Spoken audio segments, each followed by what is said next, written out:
はい、こんにちは。石川正義です。今回はですね、基本的なシュークリームを作っていこうかなと思います。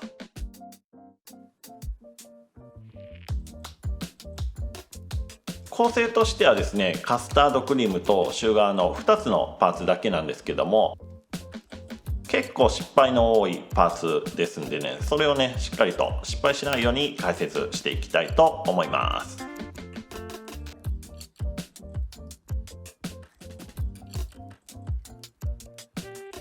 ではまずはカスタードクリームを美味しく作れるように解説していきます。まずは香り付けのバニラビーンズの種を取り出していきます。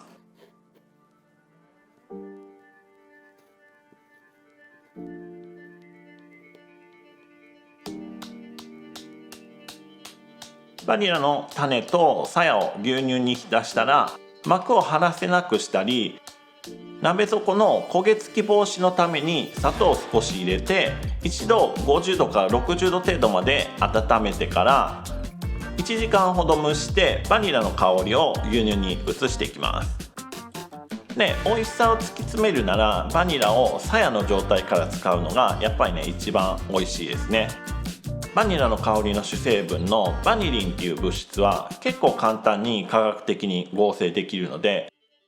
安価なエッセンスなどではその成分を使っています。で、天然のバニラももちろんバニリンが主成分として含まれているんですけども、他に数百種類の化合物から香りが成り立っているので、複雑でね、いい香りになっていきます。なので美味しいものを目指すなら、天然バニラ由来で作っている、例えばバニラエクストラクトだったりバニラペーストなんかを選んで使えば、比較的ケーキ屋さんに近い風味にはなるのではないかなと思います。一応リンクを貼っておきますので、参考にしていただければいいかなと思います。ではバニラの香りを抽出している間に、牛乳と合わせる準備をしていきます。卵黄を先にほぐしてから砂糖を入れてすぐにすり混ぜていきます。砂糖を入れてすぐに混ぜずに置いておくと、卵黄の水分を砂糖が吸ってしまって卵黄のダマができてしまうんで、砂糖を加えたらすぐにすり混ぜていきます。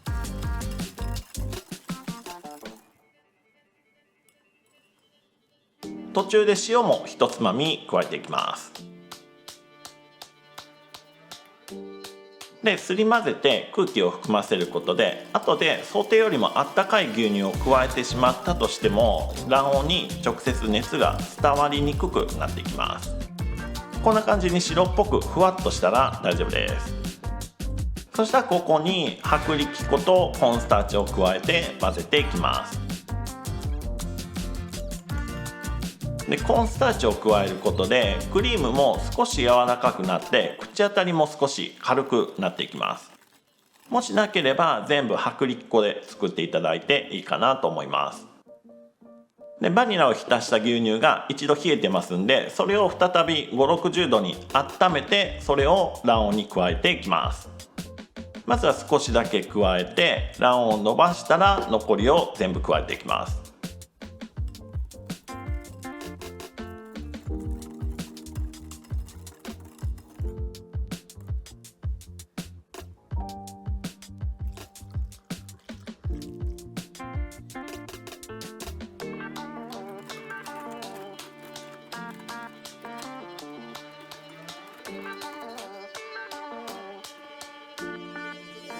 では混ざった液体を細かい通しでこしていきます。バニラの果肉だったり種の部分が固まったままあったりするので、バニラの成分をできるだけ液体の方へ移していきます。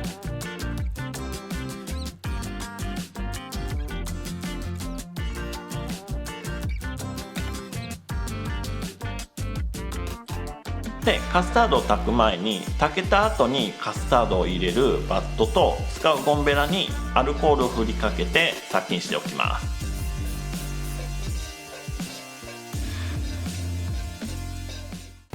で、カスタードを炊いていきます。火はできるだけ強い方がいいんですけども、この量だとすぐに炊けるので中火程度で十分かなと思います。で火にかけ始めたら手は休めずに液体を絶えず動かし続けます。で火が通って状態が変わってくるのがそこから変わってくるので、しっかりとホイッパーを底に当ててかき混ぜていきます。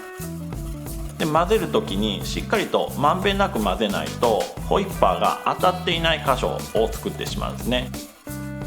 でその箇所を作ってしまうとその部分が焦げついてしまいますので、しっかりとまんべんなく混ぜていきます。もし途中で焦げに気づいた時はその部分を混ぜてしまうと焦げがカスタード全体に散らばってしまいますので、それ以降はその焦げた部分は触らないように混ぜていきます。で固まってくるのは急激に固まってくるんですけども、その固まった状態では卵に火は通っているんですけども小麦粉には火が通っていないっていう状態なので、そのまま炊き続けます。でその時のクリームはプリッとした感じなんですけども、それを炊き続けるとだんだんとサラサラになってきます。で綺麗なツヤも出てくるので、それを目安にして炊き上げていただければいいかなと思います。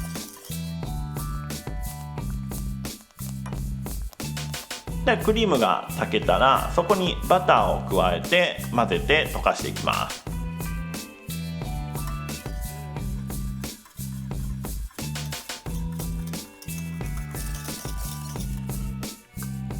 では全体がきれいに混ざったら先ほどアルコール殺菌したバットに流していきます。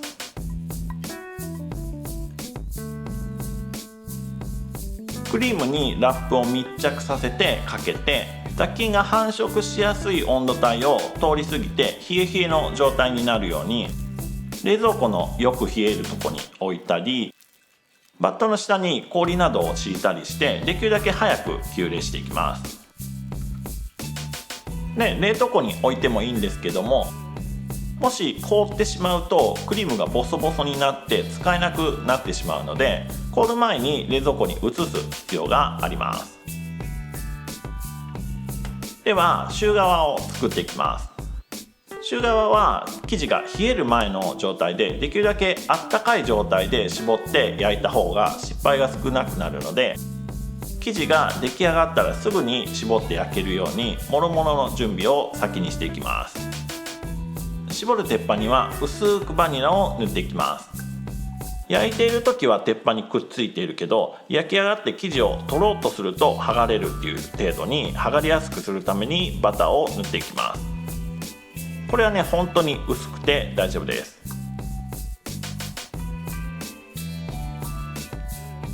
絞り袋には丸の15番の口金をセットしてすぐに生地を入れられるようにしてセットしておきます。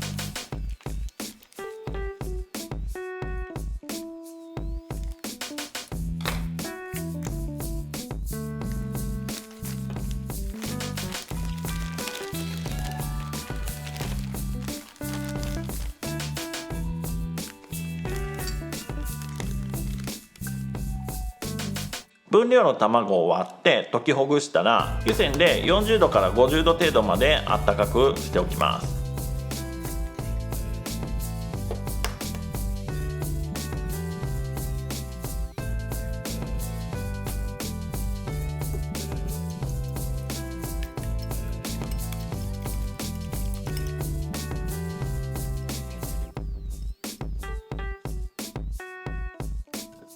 生地に卵を混ぜると卵の温度によって生地が冷えていくので、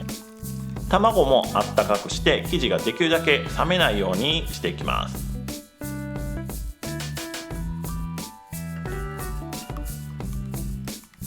で卵が温まったら熱くて卵が固まらない程度のお湯につけたままにしておきます。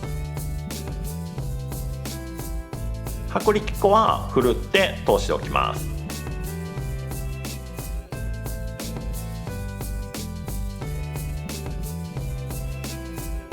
生地を練る鍋、他の全部の材料をふるった薄力粉、温めた全卵、バターを塗った鉄板、口を広げた絞り袋、生地を練っていくためのボウル、これが全て準備できたら生地を練っていきます。鍋に水と牛乳、砂糖、塩、バターを加えたら弱火で加熱していきます。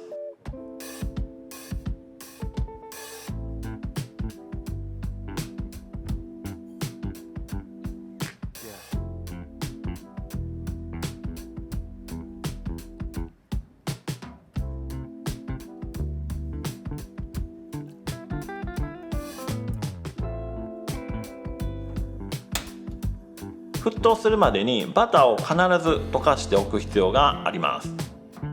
でバターが溶けたら火を中火に強めて沸騰させていきます。沸騰してない時はバターが表面に浮いていると思うんですけども、全体的に沸騰させると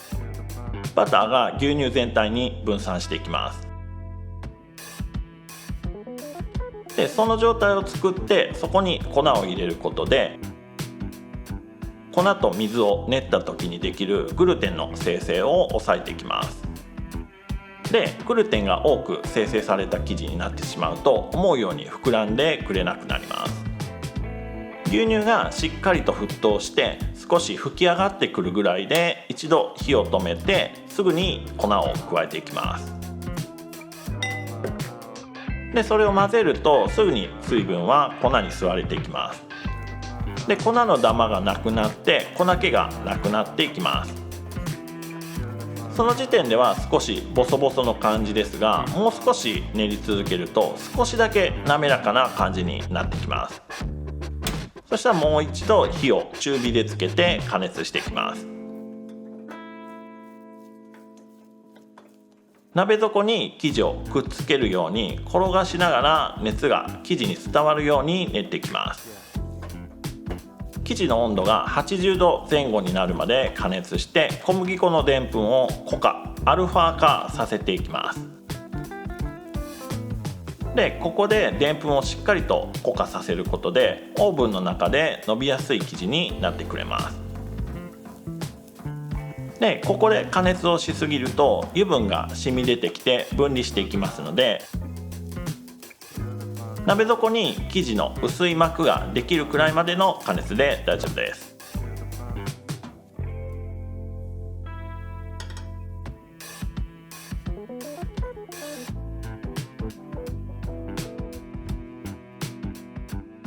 では熱いうちに卵を混ぜていきます。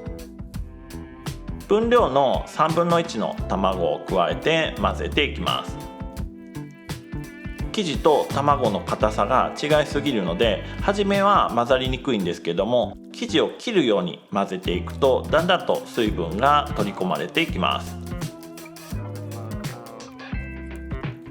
ある程度水分がなくなってきたらヘラの動かす方向を変えて生地をひとまず均一にしていきます。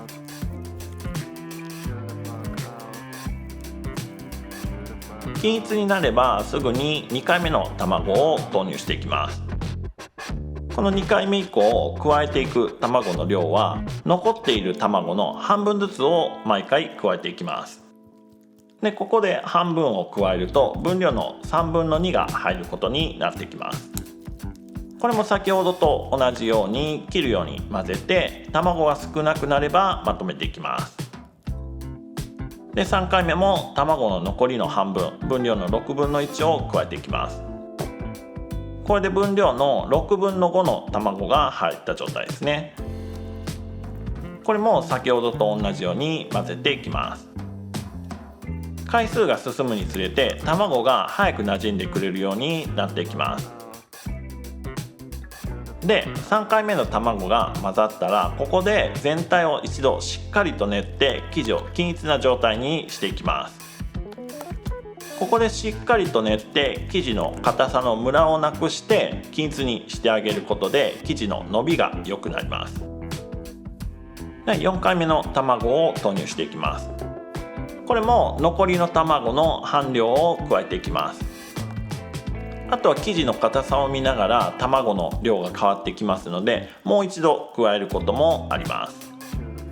でヘラで生地をすくって生地を落として、伸びた生地が綺麗な三角になって落ちてくれれば OK です。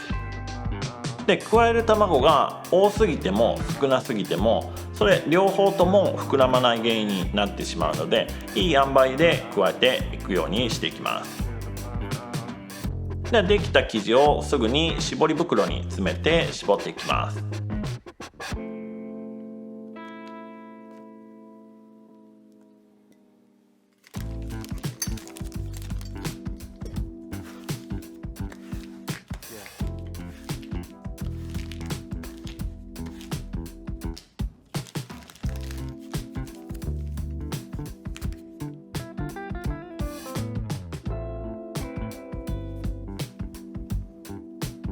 絞るときは口金を空中に浮かして固定した状態で絞っていくんですけども、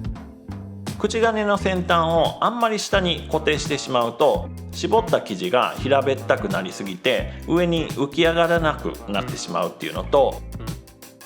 初めは下の方に口金があるけど、絞っていく途中で口金の先端が上に上がっていくと、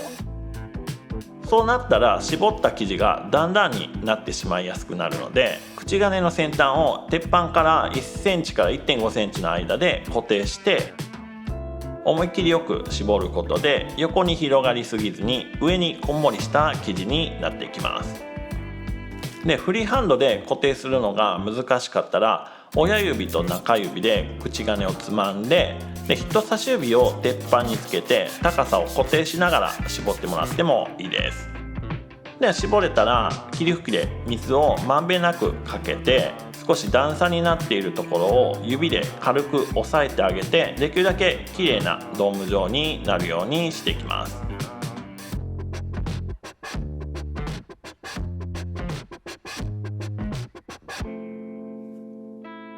200度で予熱したオーブンに入れて、190度で25分から30分ぐらい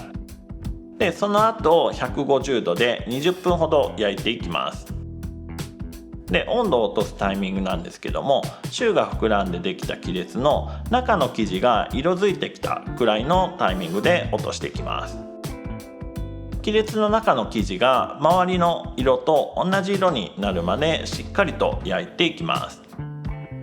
この色付けが不足するとオーブンから取り出して、その後ですね、しぼみやすくなってしまいます。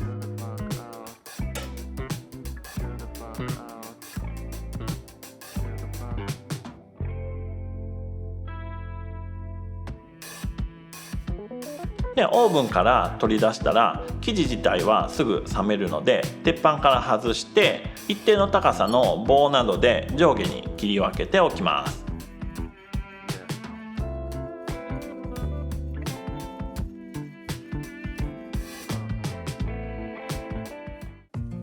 ではしっかりと冷えたカスタードクリームを生クリームと合わせて、ディプロマットクリームと呼ばれるクリームを作っていきます。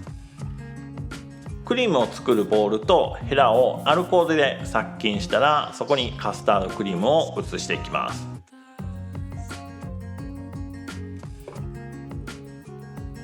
で炊く時にしっかりとサラサラの状態まで炊けているクリームはバットからきれいに剥がれていきます。ではカスタードをダマがないようにヘラで混ぜていきます。もし裏ごしの網なんかを持っている方なら、それで通していただいてもきれいに滑らかなクリームになっていきます。混ぜていると少しツヤっとして滑らかになってきます。こんな感じでクリームの中にダマがなければ OK です。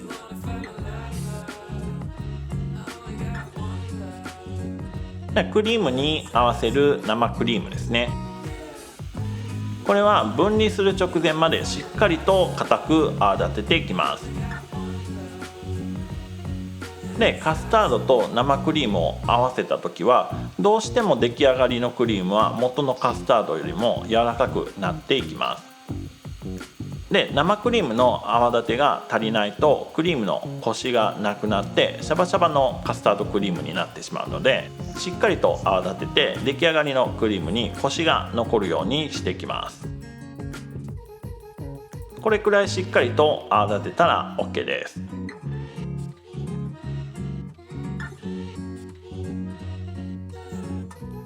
ではこの生クリームをカスタードに合わせたらクリームの完成ですね。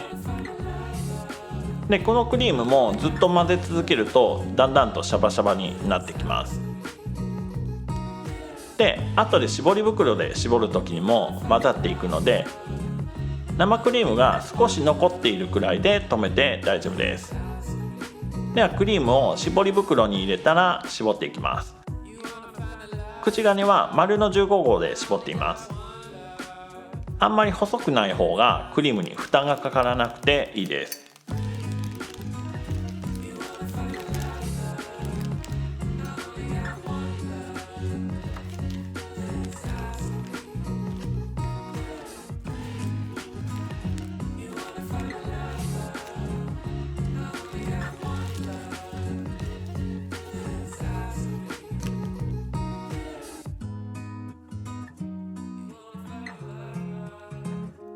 もうクリームの量はたっぷり絞ってください。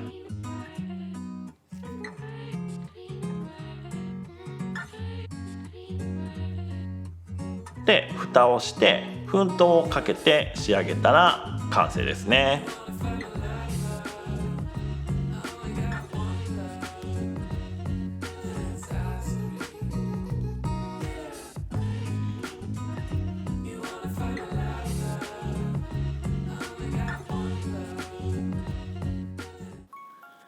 はい、ではいただきます。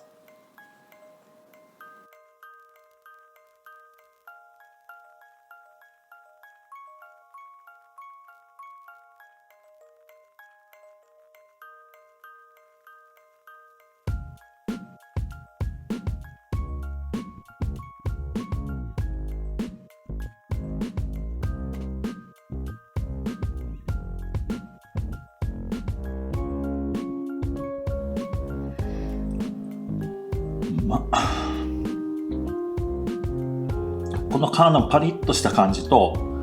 クリームのねミルキーでとろっとした食感がね、これもうほんとこれはすごいな。